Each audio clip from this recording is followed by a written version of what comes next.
Semasa dia seluk je dalam poket, dia berasa amat-amat terkejut kerana apa yang dipegangnya adalah bukan duit kertas. Lepas tu dia perlahan-lahan menarik keluar tangannya, dan apa yang didapatinya adalah 4 keping daun yang kering.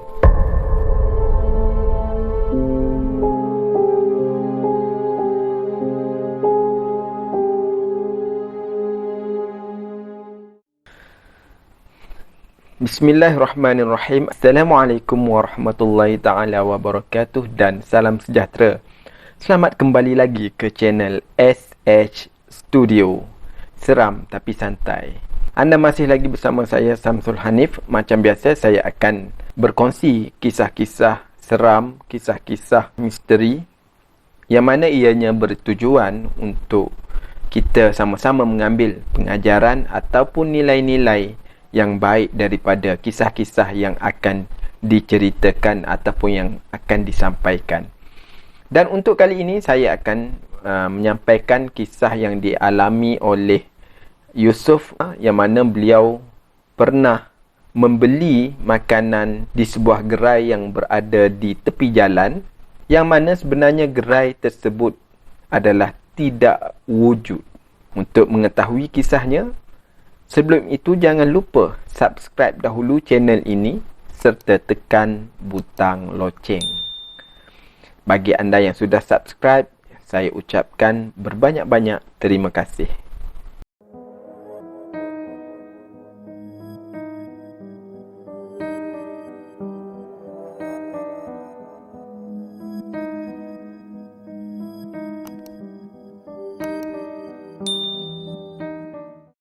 A'udzu billahi minasyaitonir rajim. Bismillahirrahmanirrahim. Wa qur rabbi a'udzu bika min hamazatis syayatin wa a'udzu bika rabbi an yahdurun. Artinya, wahai Tuhanku, aku berlindung kepadamu dari hasutan syaitan-syaitan, dan aku berlindung kepadamu, wahai Tuhanku, supaya syaitan-syaitan itu tidak menghampiriku. Amin, amin, ya rabbal alamin. Yusuf ni seorang pemandu lori, dan dia ni bekerja sebagai pemandu lori selama lebih kurang 10 tahun. Dalam tempoh 10 tahun ni, pelbagai kisah seram yang beliau alami, terutamanya ketika beliau memandu seorang diri. Jadi Yusuf ni dia suka memandu pada waktu malam, dan beliau memilih untuk tidak melalui jalan utama ataupun lebuh raya.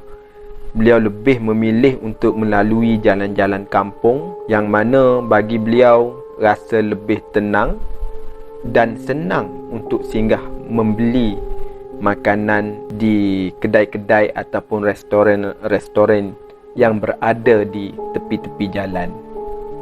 Pada suatu hari, Yusuf ditugaskan untuk menghantar barang-barang daripada Kelang ke Pulau Pinang. Dan Yusuf macam biasa juga, beliau memilih untuk melalui jalan-jalan kampung, melalui Tanjung Karang, dan sehinggalah sebelum masuk semula ke lebuh raya di Cangkat Jering, Perak. Jadi Yusuf ni pun memulakanlah perjalanan untuk ke Pulau Pinang. Ketika beliau melalui jalan Parit Manong, perut beliau berasa lapar. Jadi beliau mengambil keputusan untuk berhenti membeli makanan.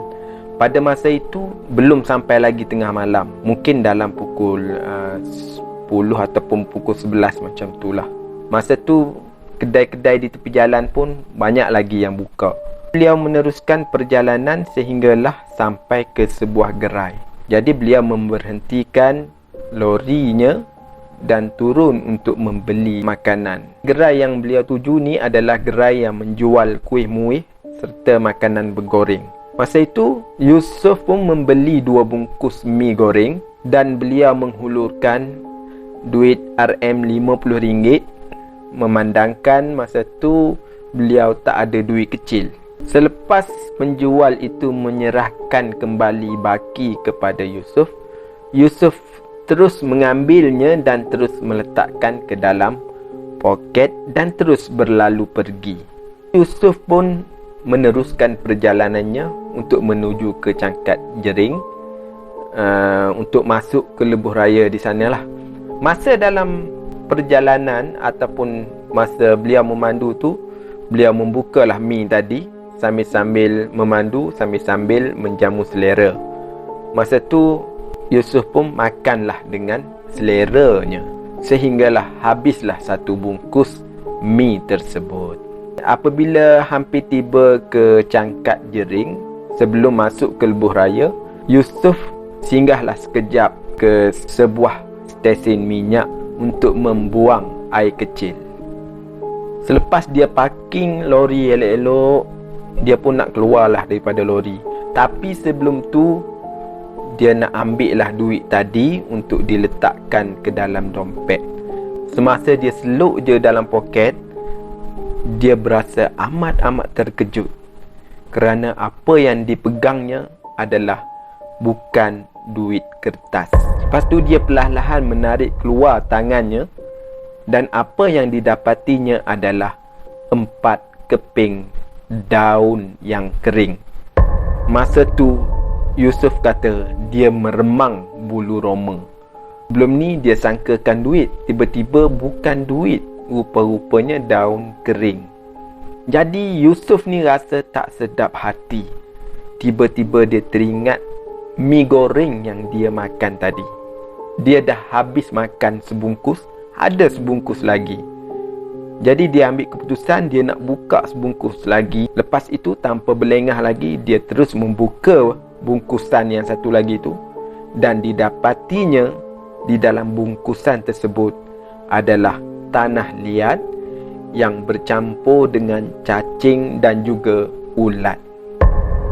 Apa lagi, Yusuf ni pun terkejutlah kerana dia tahu apa yang dia makan sebungkus tadi, yang sebungkus awal tadi adalah bukannya makanan tetapi tanah liat yang bercampur dengan cacing dan juga ulat.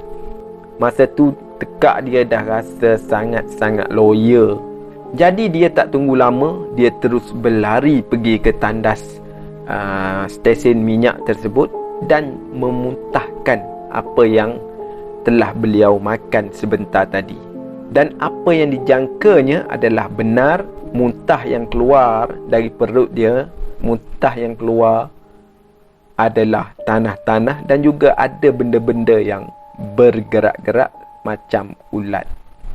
Walaupun dia rasa trauma dengan kejadian tersebut, tetapi dia tetap meneruskan perjalanan ke Pulau Pinang untuk menghantar barang-barang yang telah diamanahkan. Pada keesokannya, beliau terus pulang kembali ke Kelang. Tetapi dalam perjalanan beliau timbul rasa ingin tahu tentang kejadian malam tadi. Sekali lagi Yusuf mengambil keputusan untuk menggunakan jalan yang sama yang dilalui malam tadi, sehinggalah beliau tiba di kawasan gerai yang dia beli mi semalam.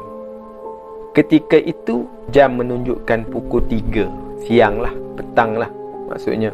Masa tu barulah dia jelas apa yang dia nampak kat depan tu adalah kawasan perkuburan.